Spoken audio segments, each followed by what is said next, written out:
Hi everyone, I'm Olivia, and welcome to today's 5 Minutes of Gratitude, where I'm sharing unexpected ways to nurture and deepen your friendships during the isolating winter months.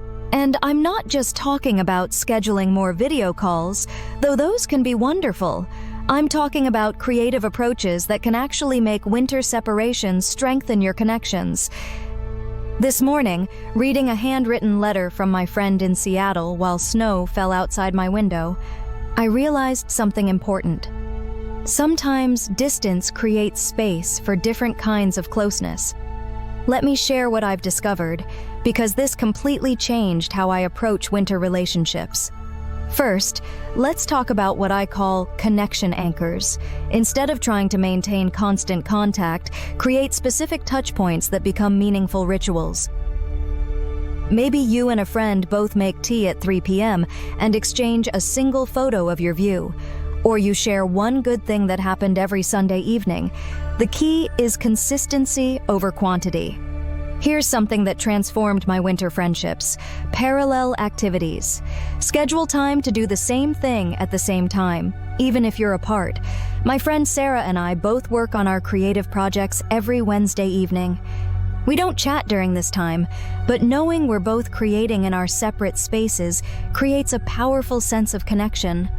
Something that revolutionized my approach to staying connected was creating what I call friendship time capsules. Once a week, put a small item in a box, maybe a ticket stub, a pretty leaf, a snippet of poetry that moved you. At the end of winter, exchange boxes with a friend who's been doing the same. It's like sharing pieces of your life in a tangible way. Let's talk about voice messages, because this one surprised me. Instead of sending quick texts, try sending audio postcards, short voice notes where you share the sounds of your day. The birds outside your window, the sound of your coffee brewing, a snippet of a song you love. These sonic glimpses into each other's lives create intimate connections. One of my most effective discoveries has been what I call friend-specific rituals. Designate certain activities to specific friends, even when you're apart.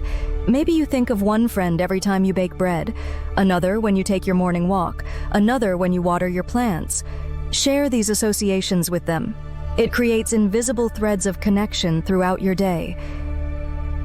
The next tip might sound unusual, but try synchronized reading. Choose a book to read with a friend, but instead of treating it like a book club, simply read a chapter each week knowing they're reading it too. Perhaps send a single favorite quote or just a heart emoji when you finish your chapter. It's about shared experience rather than discussion. I've also learned the power of what I call care coordinates. Send friends specific coordinates to places you think they'd love in their own city. A cozy cafe, a quiet park bench, a beautiful mural.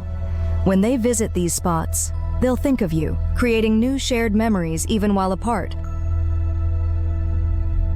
Let's explore something I call friendship constellations. Map out your various friendships like stars in a sky, some bright and close, others more distant but still constant. Understanding these natural patterns helps you nurture each connection appropriately instead of expecting the same level of interaction from everyone. Here's a practice that's changed how I maintain winter connections. Gratitude echoes. When something reminds you of a friend, maybe a song they love or a joke they'd appreciate, send them a quick note saying why you're grateful for that specific aspect of them. These spontaneous appreciations often mean more than planned check-ins. Create what I call virtual sharing spaces, but not in the usual way. Instead of social media, try sharing a digital folder where you both add photos, quotes, or music throughout the week. No need to comment or react, just create a shared collection of moments that matter to you both. Remember, winter separation doesn't have to mean disconnection. Sometimes it creates unique opportunities for deeper, more intentional forms of friendship. Today's affirmation is, I nurture connections in creative and meaningful ways. Take a moment to really feel these words. Think about how many different forms love and friendship can take, how many ways we can reach across the distance to touch each other's lives. Let's say our affirmation together one more time. I nurture connections in creative and meaningful ways. Thank you for exploring these winter connection strategies with me today. Until next time, may you find new ways to bridge the distances that winter creates. This is Olivia, signing off from 5 Minutes of Gratitude, excited to hear how you stay connected in creative ways.